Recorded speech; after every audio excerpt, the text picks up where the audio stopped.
Good afternoon, everyone. Welcome to another episode of Intentionally Act Live. My name is Dr. Atyia Martin. I'm the CEO and founder of All Aces Inc. We are so glad to have you back. If you've watched us before, if you've never watched, welcome. We're also glad to have you. And today we are in for a very special treat. We have the wonderful Miss Leslie Adrian Payne. So I'm going to give you a little information on her, and then we're going to go through what we usually do, which is get to the humanity of our guests as well as their expertise and what it means, the work that we do and that we're all interested in around racial equity and how that fits into the bigger picture of diversity, equity, and inclusion work. So that said, Miss Leslie Adrian Payne is a textbook author as well as a political scientist at Rand Corporation. While simultaneously, right, I want to repeat this, while simultaneously pursuing her PhD in the Defense Studies Department at King's College, London. Since 2012, much of her research has focused on counterinsurgency, counterterrorism, and civilian military relations. Her March 2021 college textbook, Counterterrorism Mission Critical Skills, focuses on the importance of emotional intelligence and soft skills during counterterrorism operations. So simultaneously, her PhD research focuses on team cohesion between military and civilians during warfare. Her research also includes pertinent issues that are relevant to diversity, equity, and inclusion, especially within military services. So without further ado, join me in welcoming Miss Payne, who we will moving forward refer to as Leslie. So Leslie, welcome. And let's begin with this question, which is, how are you doing today? And when we ask that question, we're talking for real, for real. How are you really doing today? Okay, Dr. Ron. Thank you, first of all, for having me on. It's a pleasure. You're an inspiration to me, and I'm very appreciative that I'm your guest today. Thank you. So, how am I doing for real? For real? It's Friday, right? So that means we can be extra candid on a Friday. Honestly, I think I'm doing okay. I think I'm doing much better than I was a few months ago, and I think a few months ago I was doing much better than I was a few months before that. Hmm. So, and that applies to how I'm doing in terms of functioning in society, high stress job, you name it, new parent, you name it. I think I'm doing okay. So, thank Yeah. you for. Oh, it is my pleasure. And congratulations, because in addition to being a newer parent with just under 2 year old, Correct. Leslie also just purchased her home a few months ago. I'm a first time home buyer. I still can't really believe it. In the Los Angeles market, folks, let me tell you something. Exactly. Great market. Man. So we need to celebrate that and lift that up in this conversation, because that is amazing and something to celebrate, because oftentimes we forget to celebrate the good stuff and we just move on to the next thing. So celebrations for you. And I want to acknowledge Jacqueline Faison, who is in the on social media. She's on LinkedIn watching, and she said, "You sound amazing." So, and that was in reference to our introduction about who you are and your expertise. So, just wanted to acknowledge that. Thank you, Jacqueline, for joining us today. We appreciate you. And so now we're going to get into this next piece, which is, you have this amazing background. You do really interesting research as part of your PhD. And so I'm really curious, this whole piece around emotional intelligence and the military and all of these different pieces. Let's just say, as someone who is former military, Air Force, that you don't oftentimes see a lot of folks who are in the space of the military and talking about these kinds of issues. Um, It's oftentimes, you see it at higher echelons with more sophisticated professional development. But, the rest of us, we're just, doing our jobs. And so I'm really interested in, like, how did you fall in love with this issue of emotional intelligence, and then how it relates to this whole military piece? Yeah, sure. I love talking about what I love. So that's a good question. So first I will clarify that I do a lot of work, a lot of research that's focused on the military. I am not a veteran or a former Mhm. service member. And perhaps that's what makes our conversation so interesting, Dr. Martin, because I know you are. But I am a civilian. I've always been a civilian. I've just worked hand in glove with several of the different services over the past many years. So, what made me fall in love with what I do, what I'm interested in? I think the answer to that really has to do with the variety of experiences I've had since becoming what I call a professional adult. So since entering into grad school, figuring out what I wanted to do professionally, till now, I think there are a number of things that transpired that at the time I thought we're not connected, we're disconnected. But recently, especially around the time I decided to write this book, I realized there was a common denominator, or a through line, if you will, that kind of course through these different events and these different kind of maturation phases that I went through. And I mean that professionally, right, and personally. And I realized recently that common denominator is a preoccupation or an interest in culture. And by culture I mean who we are as human beings, why we function as we do as human beings, and kind of what our culture means to each of us. And that's a very hefty term that I don't think we should probably unpack today, like actually defining culture. But essentially by culture I mean this set of norms and activities and practices that we all engage in. And as we all, I think, are familiar with, there are different levels of culture, right? So you might have a global culture, you might have what's thought of as a national level culture, and then you have so, like, for example, we all might think of ourselves as Americans here in America. And with that comes a certain set of norms and practices that we clearly identify as American. But then below that, we have these other layers of culture, right?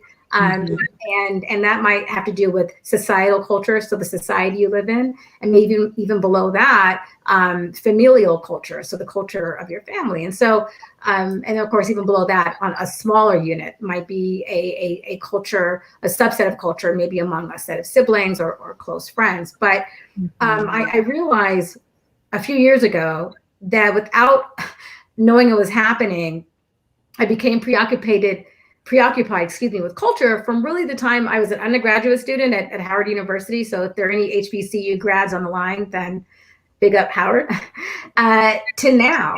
And in studying culture and thinking about it, I also started to think about, what allows people to understand it in the best way, in the best capacity.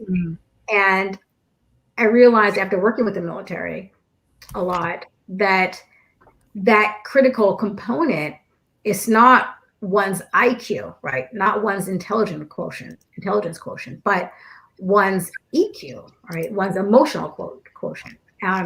And connected to that is emotional intelligence. And so can I just take one extra minute, Dr. Martin, and just kind of explain like how the trajectory of the past 20 years, like, culminated in this realization that culture has been this, like, very impactful thing. Of course, you're the guest. So, and for a point of clarification, are you talking about your arc or the field's arc over the last 20 years? So my arc. And Perfect.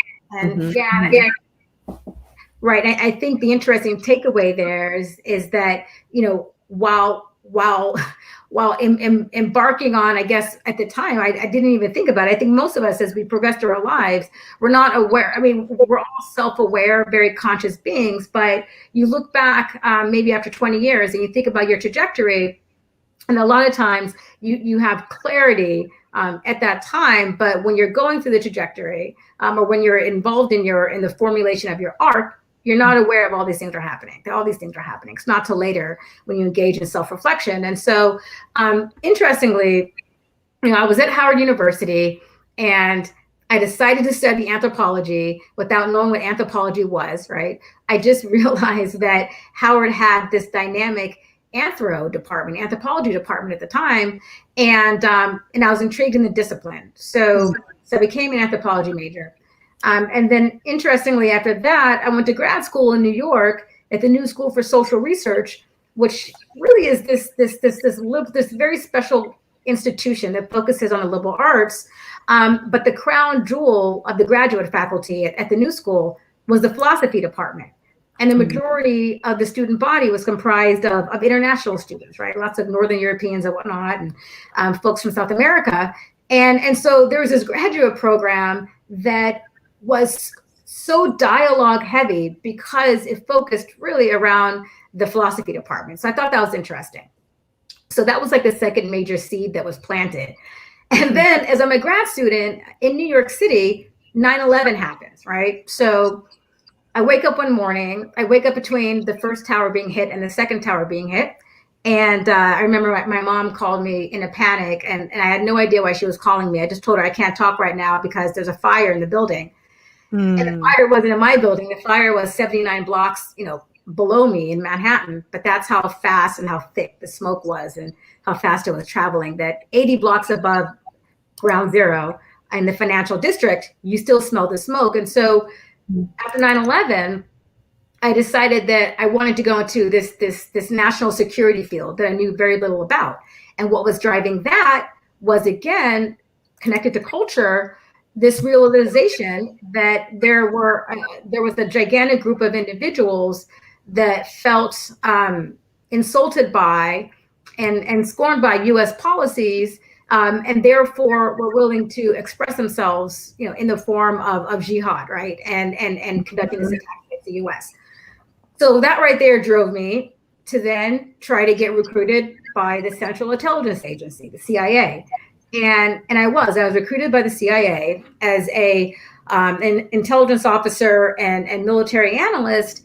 And then I met the agency, I met the CIA. And what's perplexing me about my time there was that I wasn't really enjoying myself because the culture of the CIA itself, I felt wasn't a good fit for me, despite loving the analysis and the work I was doing.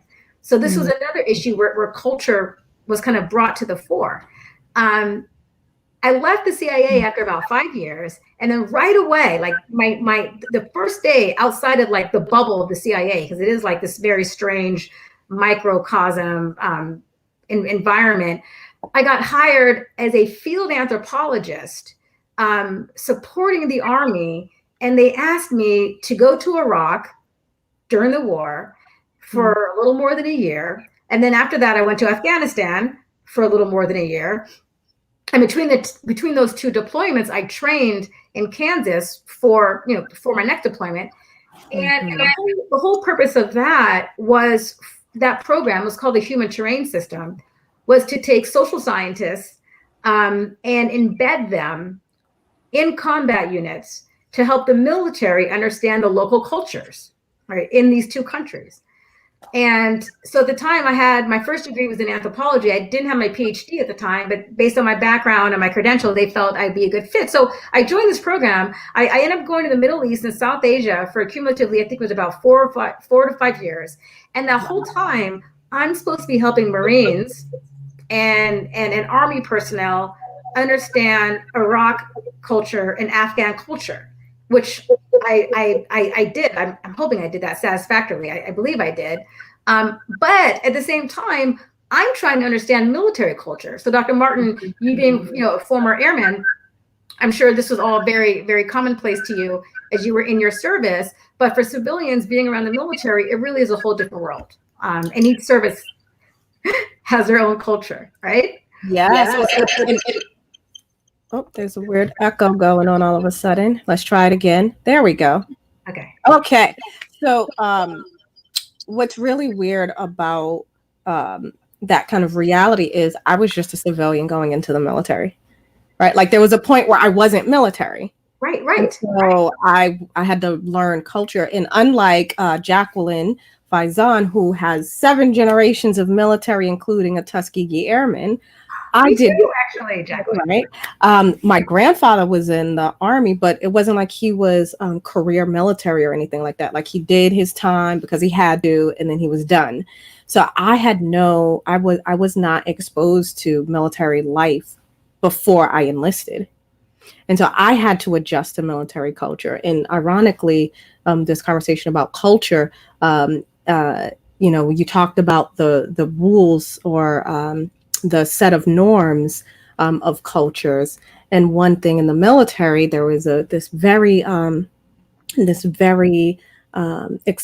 in some ways explicit and in other ways implicit, like anti-blackness, like in the military, like just by virtue of the rules and regulations for how you had to wear your hair, right? So it was literally when I was in the military, I technically was out of code every day because I had locks in my hair at the time.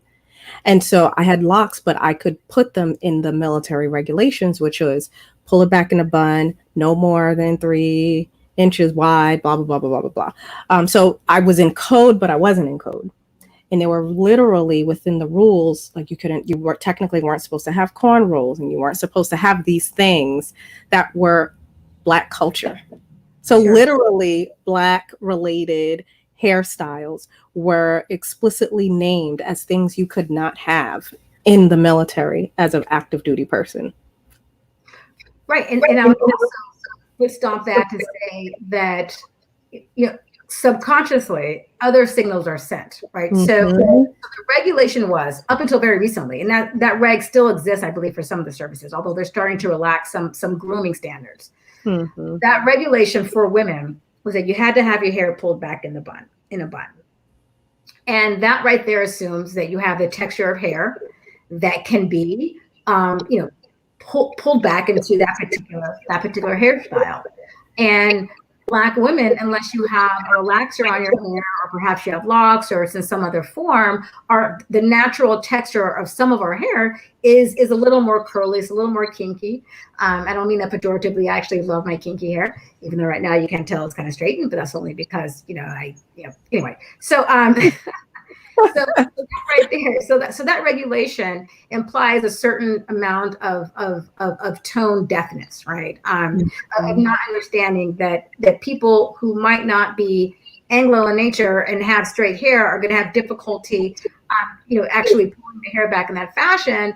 But it also might send a subconscious signal about beauty and appropriateness, because what then ended up happening, at least when I started working with the military, is certain women had to, for example, buy certain pieces, right, in order to pull their hair back and put it in a bun. So that right there puts pressure on you to have hair long enough to then put in a bun. So if you have dreadlocks, that might be a little bit different. But if not, you have to go through all these different steps and processes in order to achieve this look that the military tells you is the most professional. Subtext being your natural look might be less professional and therefore less desirable from an aesthetic perspective.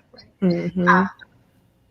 Okay, I definitely digress. Can I digressed you because we're talking about culture. We're talking about the military, and as you worked closely with the military, some of the things about the culture that you were you were having to learn.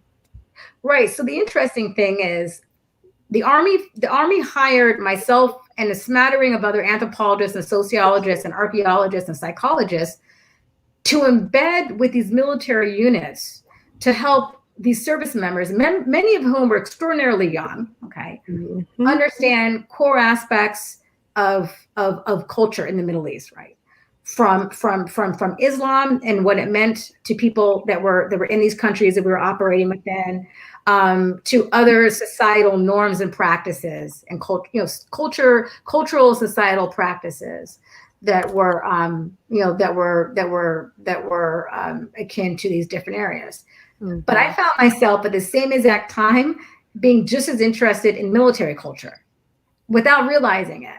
So I'm supposed to be helping the military understand the local culture, which I think I did. I hope I did well. But I'm also trying to understand the military culture, and without realizing it, was applying a layer of scrutiny and analysis to many of the practices and norms I observed unfolding among the service members. Okay, so I say that to say that, again, without realizing it, culture was thrust front and center. And I will bring this back to emotional intelligence in a second. And I'm going to jump ahead to the present time. So that was before I started working at RAND. I started working at RAND as an analyst, a senior analyst, and then later I got hired as a political scientist. But for 10 years, I had this job where I was heavily involved in a lot of analysis. And even now at RAND, every researcher is first an analyst, kind of like the military saying is every Marine is a rifleman, right? So at RAND, we're all researchers. We conduct research. To do so, you have to have an analytical mind. You have to apply that mind, obviously, in an analytical fashion. But I started realizing over the past 10 years at RAND that so much of our analysis might focus on either quantitative, so very numerical, statistical related analysis, or qualitative analysis. But I think all of us see ourselves primarily as these, maybe these highly intellectual beings that are utilizing our IQ to perform this research. Mm-hmm. And then a huge trigger for me, even though I pretty much had the book finished by then, was the racial and societal unrest that unfolded after the George Floyd incident. And it wasn't just George Floyd, by the way. There were a number of African Americans that were obviously either lost their life or were maimed, and society spoke out against these different incidents. But during that point, I also started to realize, what is preventing a clear and consistent dialogue that brings in various types of people to discuss these systemic issues, right, that cut across society. What's preventing the dialogue from being thorough and being sustained? Okay, and I say that because people who speak out about DE&I issues or are quick to point out deficits in terms of diversity, equity, and inclusion, a lot of us who are outspoken about these topics will also point to waning interest that tends to be a little more profound in non-communities of color. Okay, so and folks other than Black folks. So how do you sustain interest in diversity, equity, and inclusion topics? How do you keep one's focus on societal injustice if they may not be able to directly connect to, relate to, or empathize with individuals going through these different challenges? And now I argue that a lot of it comes down to culture, but it comes down to being able to identify as an emotional being. So emotional, right? So because at the end of the day, it's our emotional intelligence, our EQ, our emotional quotient, not our intelligence quotient, that I think will allow us to achieve the level and depth of interest we need to fix some of these issues in society, and then sustain that issue. Sustain that interest. Mm-hmm. So if you were to think of a very textbook definition of emotional intelligence, and there are a myriad of different ones out there, but I would say that you can define it as the ability for one to identify, access, and control the emotions of yourself, of oneself, and also to recognize and tap into the emotions of others. Okay, so it's the ability to identify and express your emotions or perceive other people's emotions, and then be able to extract meaning from the emotions of others that you witness. And thinking about culture and the way that, in my opinion, it permeates everything. In order to achieve a firm grasp of culture as a phenomenon, you really have to have a high IQ. Excuse me, a high EQ. So does that kind of answer some of your question? I know I addressed this in a very roundabout way, but I think the bottom line is I had all these experiences really over the past 20 years, and without realizing it, culture was front and center of all of them. And from trying to understand, cultural differences between the Muslim world and the Anglo-Christian world, and what might have served as a catalyst to those attacks on 9/11. That was a question of culture. My deployments and trying to help the military understand different people. That was a question of culture. And even now at the present time, me trying to understand the place and the position of Black individuals, Black folks, right, in this complicated world. That's also an issue of culture. But to address any of these issues, I think you need high amounts of emotional intelligence. Well, thank you for that. And a couple of things. So one, I want to acknowledge that you're getting some love from Donita Green. She says, hi, Leslie. There's that. And then thank you for thanking me for my service, Jacqueline. Appreciate you. And thank you for your family's intergenerational service.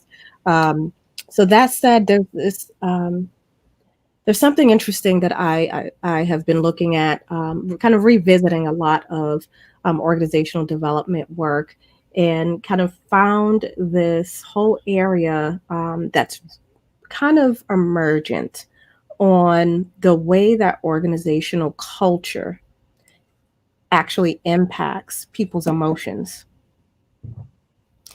and the ways that how the way that the rules of the organization, because we're just to level set so everyone's on the same page, that the rules of, or the set of norms that we have in organizations, what we do and how we do it, and what's implicitly and explicitly expected of people, and communicated to us, all of those moments have impacts on our emotional health and well-being.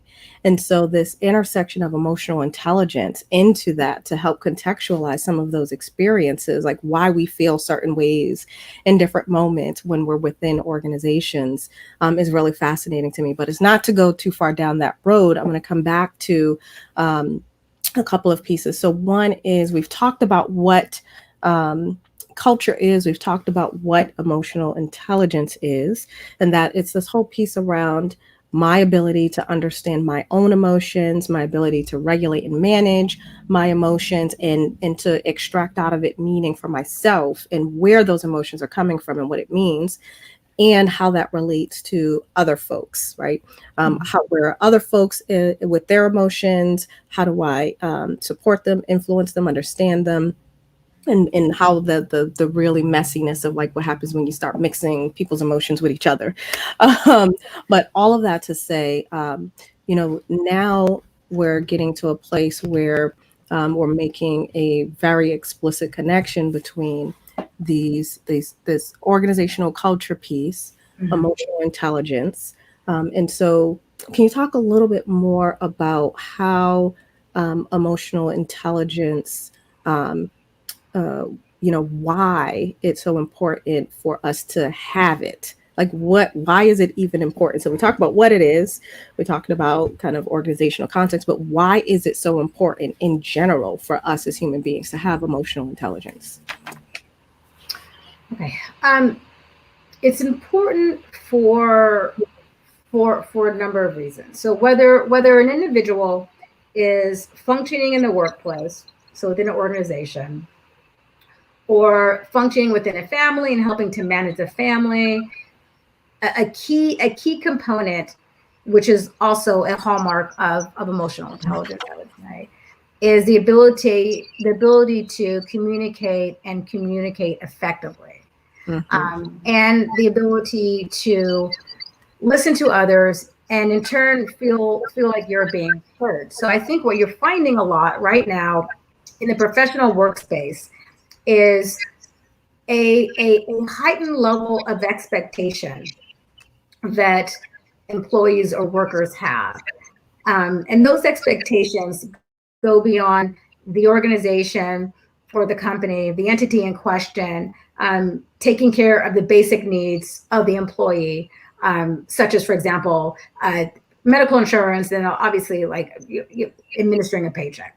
What I think I heard on I think it was NPR, or perhaps it was a New York Times podcast episode a few weeks ago, that a core difference that's emerging in the post-COVID environment is that younger workers, so like millennials and post-millennial individuals, compared to older workers like myself, probably have have a new range of expectations about the culture and the behavior of the organizations they work for. And they actually are gravitating towards, in some cases, actually demanding that their workplaces have like a social conscience. So they want to know what the values of the company, let's just use a company, for example, they want to know what the values of the company are and if those values align with their own personal value system. And the extent to which there's strong alignment between the value system of the company and the value system of the employees, then there's a higher likelihood that that employee is going to achieve a high level of satisfaction and be happier. Conversely, if you're working for an organization or an entity where there is a strong mismatch between what the company, the values of the company espouses and your own, there's a higher chance that you're not going to find a very good work-life balance. So I think what organizations, luckily, have grown, some organizations have grown more accustomed to doing is finding out the broad ways in which they can support their workforce and be more than a place that individuals might go to earn a paycheck to help support themselves or their family. But instead, they can actually provide additional types of nourishment. And I think what's also coming across, definitely in the literature and research, is that workplaces see increased and better output, right, if their workforce is happier in general. And so some core soft skills that are associated with emotional intelligence play a really key role here, and on behalf of the organization. So these are actual skills or processes that the organization can implement to both make its workforce happier and then also hopefully increase its output and bottom line, because happier workforce normally equates to more productivity by those individuals. So active listening on behalf of management and supervisors, okay, genuine and consistent communication that occurs without favoritism or partiality. The ability to engage in conflict resolution. So to help workers mitigate issues and conflicts between themselves and also between themselves and upper level management. And then also what's often referred to or thought of as customer service, right? So the organization kind of imparting to its workforce that it's there to serve and take care of them, perhaps in a similar way that the worker is expected to provide a skill or an ability, and then on behalf of the company, right, to help with its bottom line. So customer service, which is a two-way street, is top down and bottom up, and then also patience and adaptability. So these skills or attributes: active listening, consistent communication, helping the workforce engage in conflict resolution, both laterally and also vertically, and then customer service, patience, and adaptability.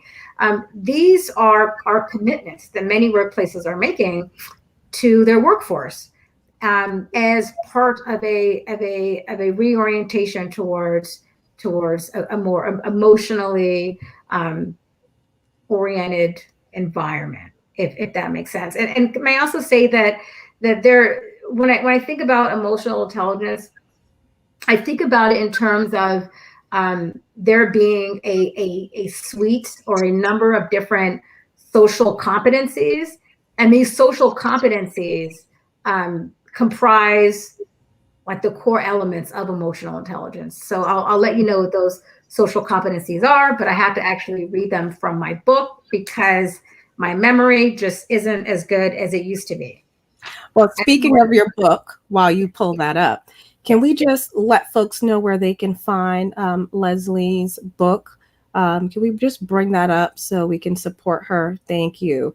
And so, for folks who don't know her book or don't remember from the beginning or missed it, it's called Counter-Terrorism Mission Critical Skills.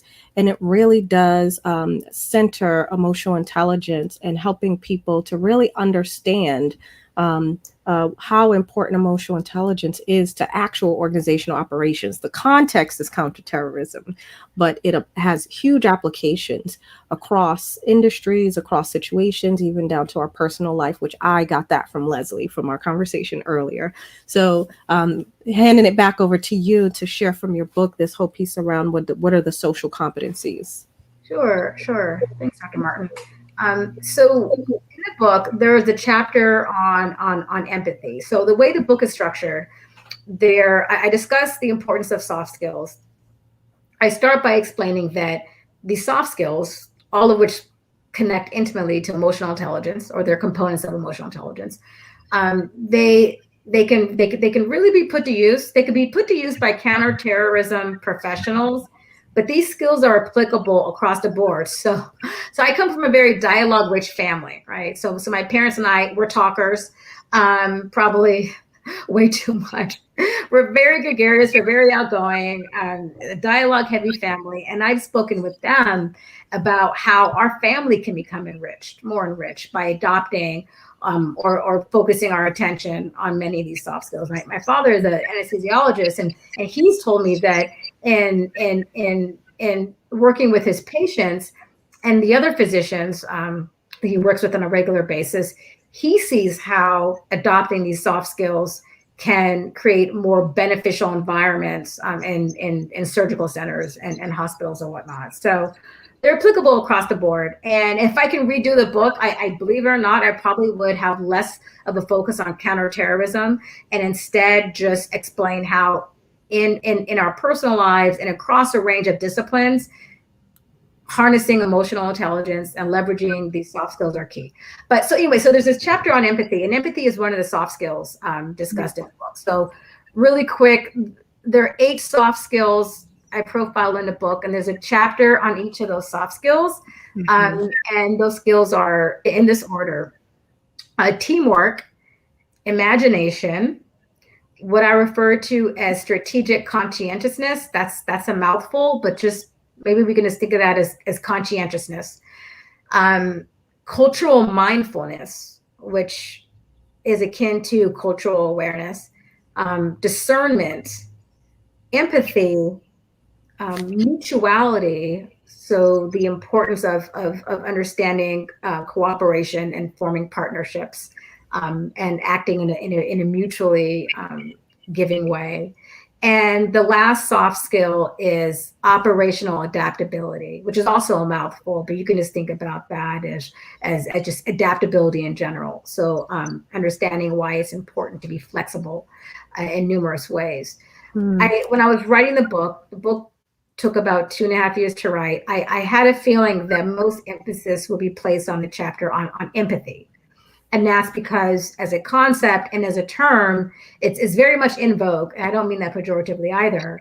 And it's in vogue for a good reason, because people are starting to understand the cathartic effect of being able to emote. And not only is it cathartic on a personal level, but from an institutional perspective or organizational perspective, it's also important for both individuals and people in leadership or supervisory positions to understand the importance of expressing oneself, allowing other people to express themselves, and then making sure that we become active listeners when people do emote, and allow for that space of self-expression. So the chapter on empathy. I'm sorry, Dr. Martin, go ahead. No. I was just listening. I have a habit of, but one thing I will say here is that list of kind of these soft skills that are complementary or related to emotional intelligence is really fascinating how it aligns with the work we do at All Aces and how we frame things. And so we talk about kind of, there's a bunch of different models and frameworks on cognitive development, human development, on all of these different kind of ways that we as human beings can exist on this trajectory of our overall development. And so when you look at all these different models and frameworks, for us, there are probably about 6 different elements that are so important to our identity and how we progress as human beings and our ability to be resilient. And one of them is the inner narrative, right? So what we say to ourselves in our heads, like what we say, what we think about ourselves, what we think about other people, and our self-awareness, our agency and self-direction, our ability to see ourselves as being able to take action, our ability to be able to kind of refocus ourselves or redirect ourselves in the right way, being able to think long term and plan long term, self-esteem. How good or not good we feel about ourselves, which is connected to all these other pieces. And it's really specific about earned self-esteem, and based on like what we build in terms of knowledge and skills and in meaningful accomplishments, our worldview, how sophisticated our worldview is, right? Our ability to handle the complexity of the real world. So the more sophisticated our worldview is, the more we can handle the complexity of the real world. And then there's the last piece, relationship management. So like those are the individual development kind of ways you can organize things. And then there's a set of skills that helps us to be able to actually tap into that individual development.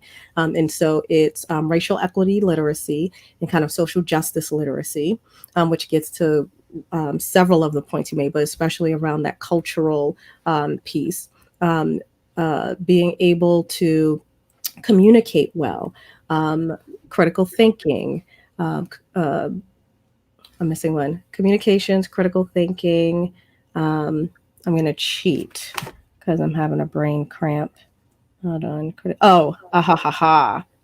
Conflict management. Oh. And drum roll, emotional intelligence.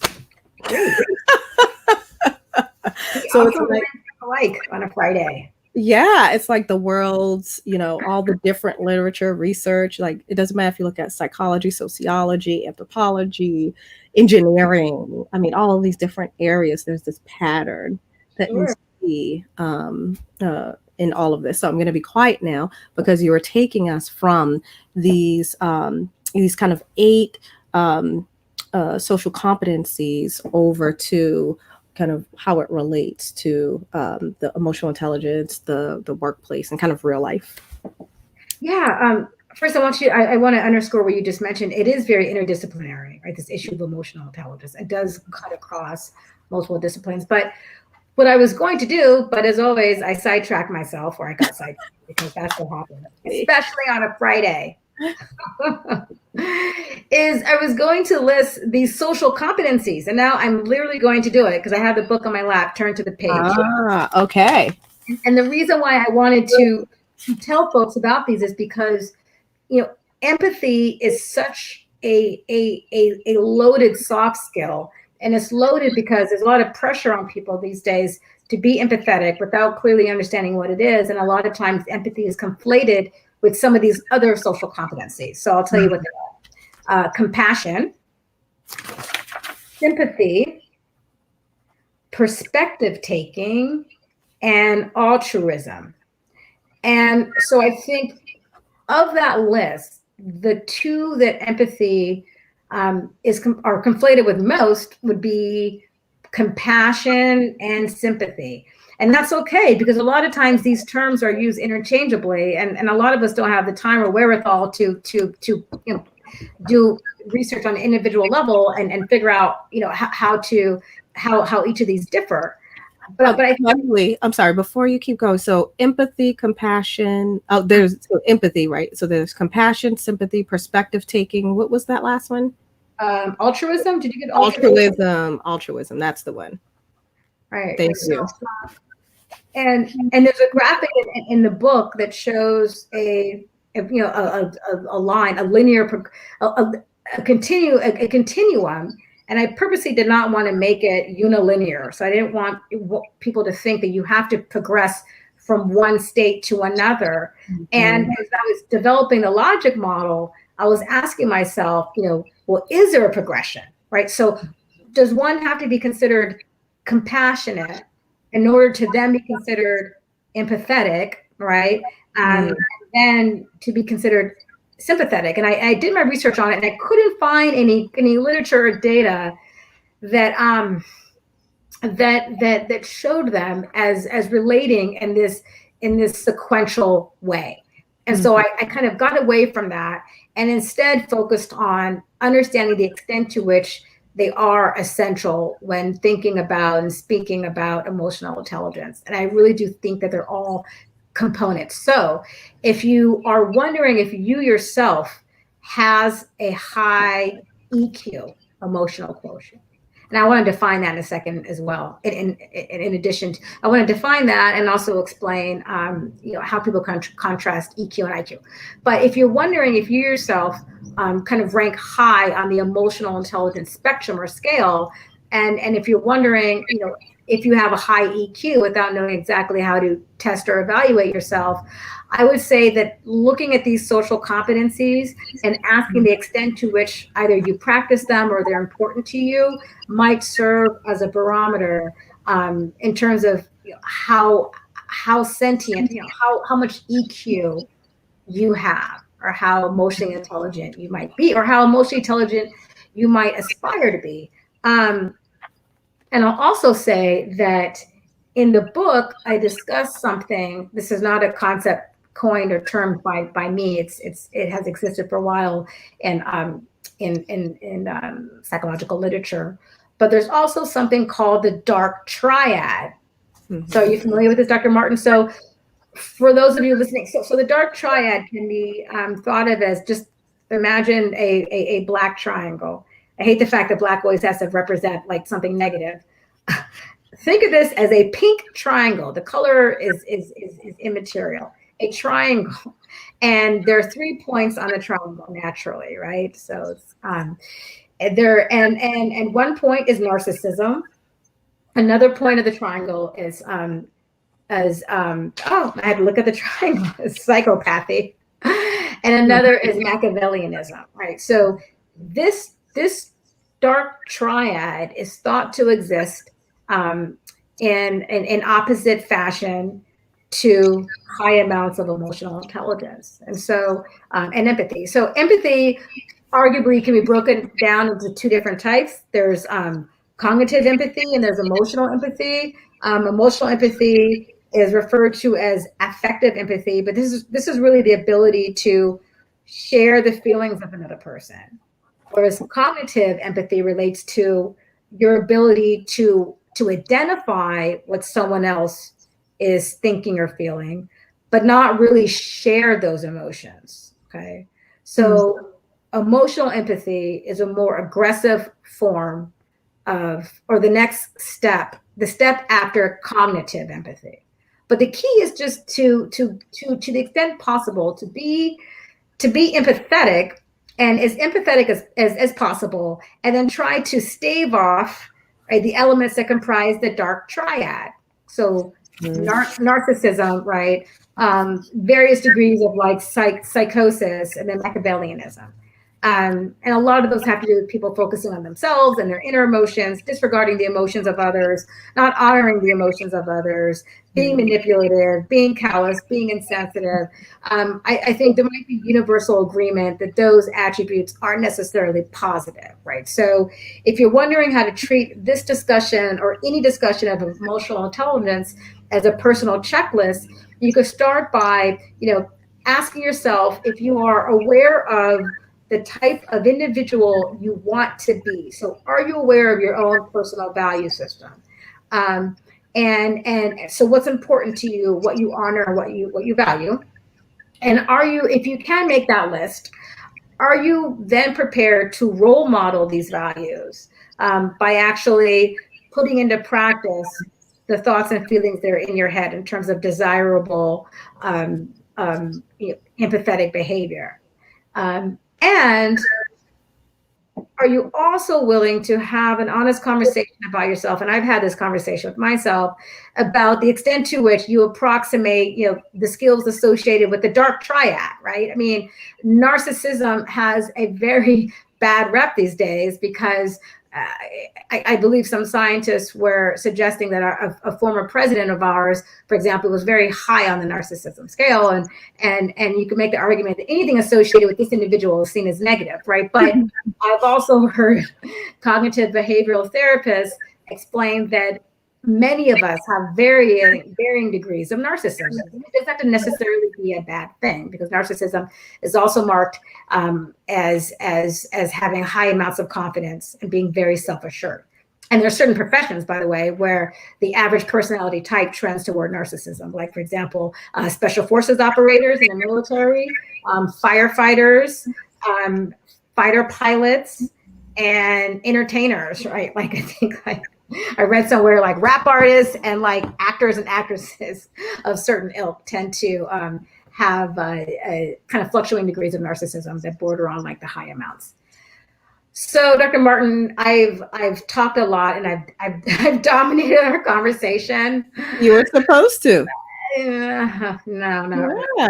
Yeah. So, it's really interesting kind of how you've laid things out, because it's very related to my book, which is called We Are the Question and the Answer.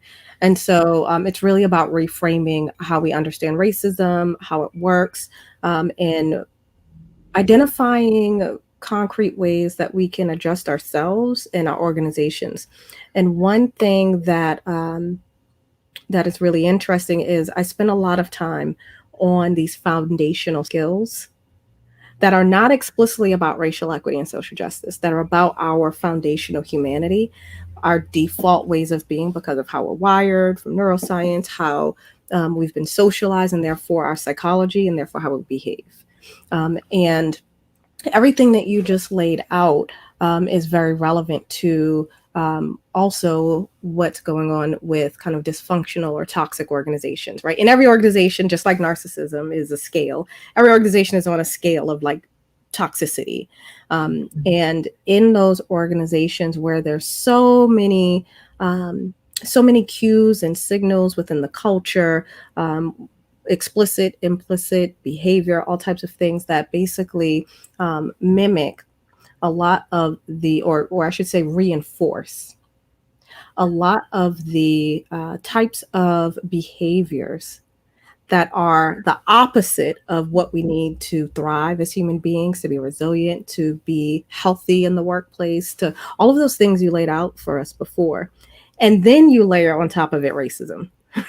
Right. And it's like this stew of for lack of better terms, this is my default go-to word, because this is the scientific term, hot messness. Of then like what we're doing in organizations, and then we run organizations as if like these human conditions don't exist and like racism doesn't exist. So we kind of dehumanize everything. And at the core, if anyone who's ever been responsible for supervising another person, you deal mostly with people stuff. Sure. Right. And so this whole piece of the power of emotional intelligence, the power of these soft skills, when we're in organizations and having to navigate, especially if you're a leader, are key. And so one thing that I want to also acknowledge is Miss Ava Mitchell is with us and has been with us earlier, and she's thanking me for my leadership, and I'm thanking her for her leadership. She's based out of Boston as well, and just want to say thank you for that. It's so good to see your picture, and I will follow up with you. I think we need to connect, to reconnect.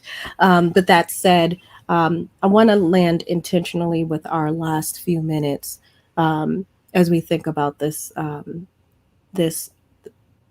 trying to have influence and impact in an organization, and lead them through a transformational process, lead them through change, which is basically what we're trying to do with DEI efforts, right? We're trying to do real change management and shift the dynamics of the work.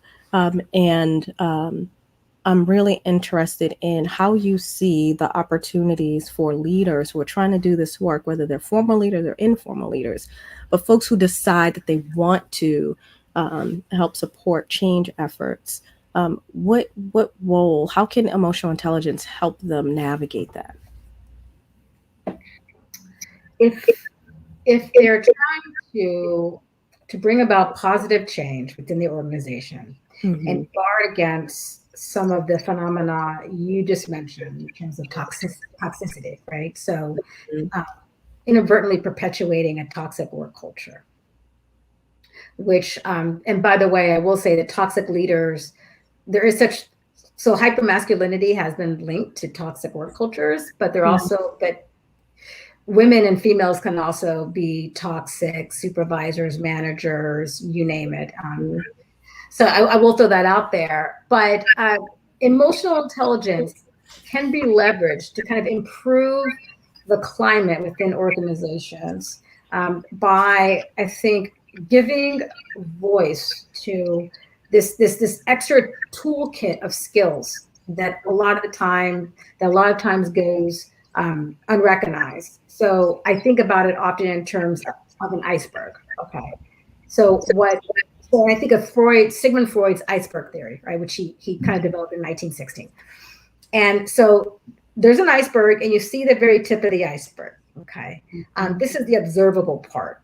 So within a workplace, supervisors, managers, kind of top level individuals whose job, if you're dealing with a hierarchical structure, there's an observable part of the workforce that they can see.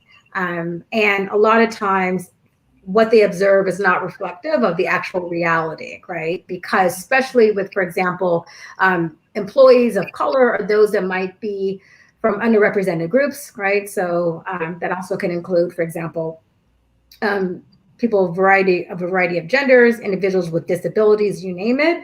A lot of times we look as though we might portray an image like everything is okay, but everything might not be okay.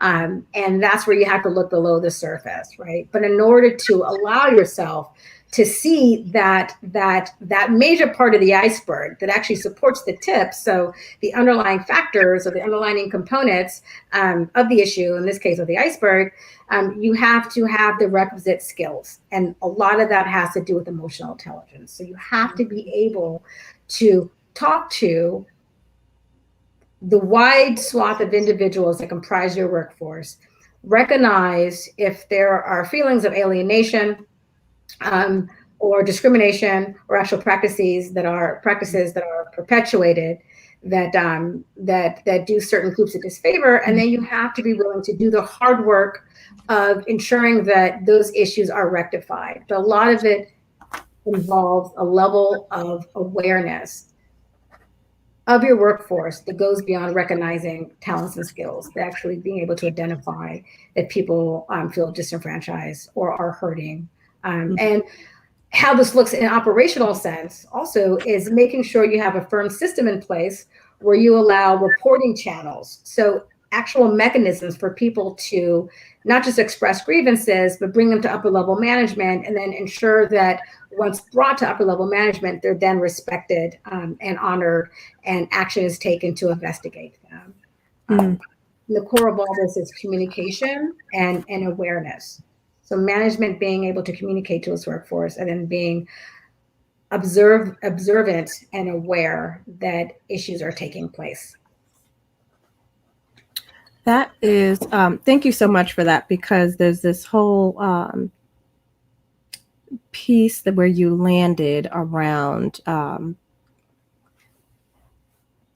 leadership being able to have structure and process, that allows for employees to bring their experiences, their grievances, whatever they are, up the chain in a way where there's some clear process and action taken. Now, one of the things that we oftentimes talk about at All Aces is we oftentimes talk about microaggressions, which are really about the interpersonal interactions that can happen in the workplace, right? But those the kind of death by 1,000 paper cuts, little slights and insults or invalidations, or all of these ways that being a marginalized identity, in this case when we're talking about racism, a person of color, a BIPOC person, really is kind of like the day-to-day experience, right? And then you layer on top of that macroaggressions, right? We don't really talk about that, and this is where there's a lot of confusion in the DEI space, that those microaggressions are not just interpersonal experiences when they happen in the workplace. That in fact, there's actually a way that organizations can perpetuate a macroaggression, which we kind of are doing a hybrid of definitions and approaches around macroaggressions, because it's a very it's not as researched and well documented as microaggressions are. But this idea that I, as a representing an organization, am not taking any action when there are clear violations of people's dignity. I'm not even making a statement about how it doesn't align with our values, even with just no action. In essence, you're co-signing the microaggressions and you're perpetuating a macroaggression because you have taken no action, and you have basically kind of had this person relive the situation, and you as an organization have said, yep, we believe, even if we don't explicitly say it, we believe that it's okay for that to happen in this organization, right? Mm-hmm. And so now you're in this these experiences, and I bring that up because we have an upcoming dignity activity, which is our flagship workshop we do with folks in order to help them better understand how racism works, how it shows up in organizations, but it also brings in these other pieces around emotional intelligence, around what are the different soft skills, and how they play out and intersect with the way racism and other forms of oppression flow through organizations. And so I want to invite folks to a free version of that workshop that we have coming up, and you hopefully have seen that come across the screen a couple of times now. Want to invite people to join us, and if we can put up I think we have a graphic from a quote from one of our participants, and so they said, this experience helps me frame the delivery of training and information in my organization and community partners to create an equitable and inclusive community. And so this is someone who participated in one of our other free workshops, who was able to take some of the lessons learned from this experiential type of learning experience. It's a simulation, and then be able to debrief it and really kind of connect the dots between the experience and what are the types of actions that we can take in order to minimize these types of experiences people are having by increasing emotional intelligence and taking action that's explicitly related to racial equity and overall DEI efforts. So that said, because I just did a bunch of talking, I want to give you the last word and say, we're closing out this conversation. We're already at the end, just like that. And so I just want to check in and say, what are the last words? What are things that you want people to walk away from this conversation really remembering, having embedded in their minds? I would say that, for each of us going forward, it would be beneficial for us to really do the hard work of getting to know ourselves if we're not already there.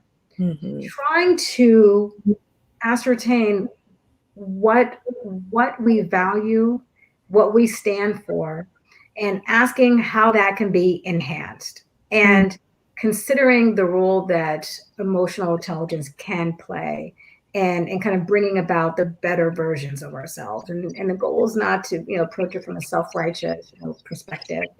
Um, but I think self-improvement is a lifelong process or journey. It looks different for each one of us, and that's okay. But I think this new focus on emotional intelligence is so constructive because it's asking people to consider a different model, a different paradigm where measurable things that we associate with intelligence and IQ perhaps can take a backseat to the more immeasurable things that are equally as profound, if not more profound, that allow us to be better human beings, not just smarter human beings, but better human beings. And I personally want to be a better version of myself, like every single month that goes by. And that's not going to happen through me honing and sharpening my IQ. It's going to happen through me understanding and honing and sharpening my EQ, my emotional quotient. Thank you so much for that. And you heard it from Leslie Payne herself. In order to get closer to other people, you got to get closer to yourself. And I want to re-invite folks. I'm going to be explicit on September 30th at noon. You are able to join a workshop where we'll be kind of going through the deeper understanding of these very issues and how the dynamics of racism kind of comes together to intersect with these human realities of who we are as people. I just want to say thank you to everyone for joining us today. And thank you so much for being with us here, Leslie. Really appreciate you. You're brilliant, amazing, and I'm just so fortunate to have been able to host you today. And for everyone else, hope you have an amazing rest of the day. Sending lots of love, hope, and intentional action. Thank you, Dr. Martin.